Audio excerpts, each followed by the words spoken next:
Hello internet, hello and welcome to today's video. I want to talk about armor and why it is a big deal. Because it oftentimes gets underestimated and forgotten about, but it honestly is a huge part of this game and you should know about it. So let's get started. We're just gonna start with some math. It has to be done. So the formula used for calculating the damage reduction is 0.06 times the armor divided by 1 plus 0.06 times the armor times 100. Of course, there's also such a thing as negative armor, and the formula used to calculate the damage increase you gain from negative armor is 1 minus 0.94 to the minus value of your armor. Luckily enough, one poor little bugger already did the math for us, and I threw that math on the screen right now. If you look at this, you will see that the damage reduction is by no means linear. However, it in fact actually is. It just doesn't look like it. With each point of additional armor, your effective HP will increase by 6%. Your damage reduction, however, does not just straight up increase by 6%.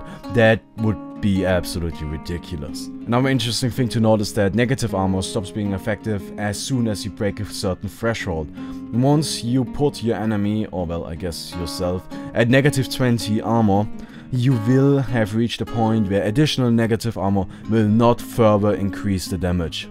Okay, I threw a graph on the screen and honestly there's a lot of info in there. If you're curious, just pause the video and take a look at it. Now the things I think are interesting about this graph is that first of all, Desolator is very much an early game item. As you can see, it has its most effectiveness when the enemy armor is around 4 or 5.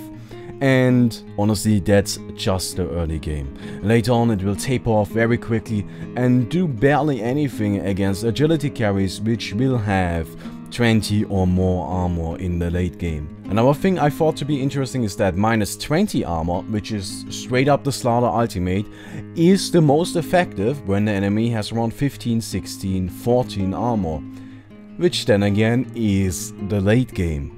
Slaughter's ultimate is very much a late game ability, though it is effective throughout every stage of the game, don't get me wrong, it's just the most effective during the late, mid and the early late game. Just a random fact I think is interesting is that the hero that can get the most armor reduction on the field is Dazzle with minus 48 armor. The hero where it's the most effective though, because he can actually deal some damage too, would be Slaughter with minus 38. Well, now you may be asking, what the hell is the point of any of this? First of all, don't get Desolator as a late game item. There are more effective ways to go about this. And secondly, it's about effective HP. Now, what is effective HP? Effective HP is how much damage an enemy needs to deal to you to kill you. This includes armor and HP, not just the raw HP, but armor as well.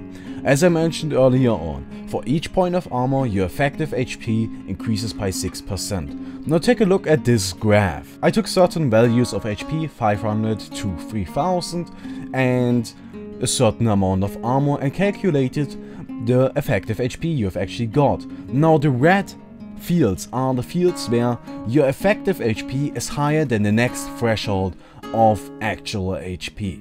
I think it's pretty obvious that it's, well, not effective to just buy HP, but instead you want to get armor as well. It's just far too often that I see players get a heart and another heart or Scardia. They just stack up on so much HP but have no armor whatsoever. And in the end, 3000 raw HP and no armor is worth less effective HP than 2000 HP and 9 armor. The last thing I want to address are armor types. A lot of players don't even know that these are in the game, but they are. And even though they don't come into play too often, I still think you should know about them. And even if it's just about knowing why things are behaving a certain way, I still think you should know why things behave a certain way. So let's go ahead and talk about it. There are 6 different armor types in the game. There's unarmored, light, medium, heavy, fortified and hero. There are also 6 different damage types in the game. There is normal, pierce, siege, chaos, hero and magic.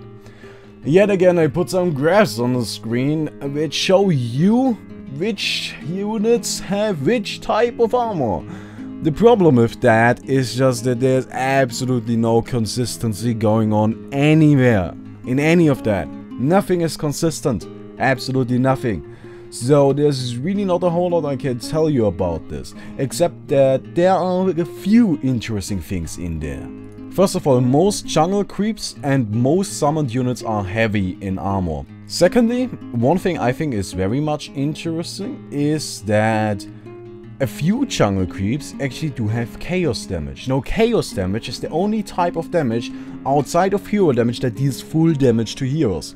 This would definitely explain why the Hellbear camp always seems to wreck my face. And the last thing I think is noteworthy, not necessarily noteworthy, but kind of funny, is that the walking courier has got medium armor, while a flying courier has got no armor. He is unarmored. Why? I don't know. Ask Warcraft 3. That's just an inconsistency, I guess. Anyway, so much for armor. This was mostly useless information. But anyways, maybe you enjoyed the video. If you did, please don't forget to leave a rating on the video. I would definitely appreciate it. If you're new to the channel, subscribe. Upload daily Dota 2 content that sometimes is useful, sometimes it's just funny, sometimes it's just stupid. And well, I hope you enjoyed the video, and see you tomorrow. Bye.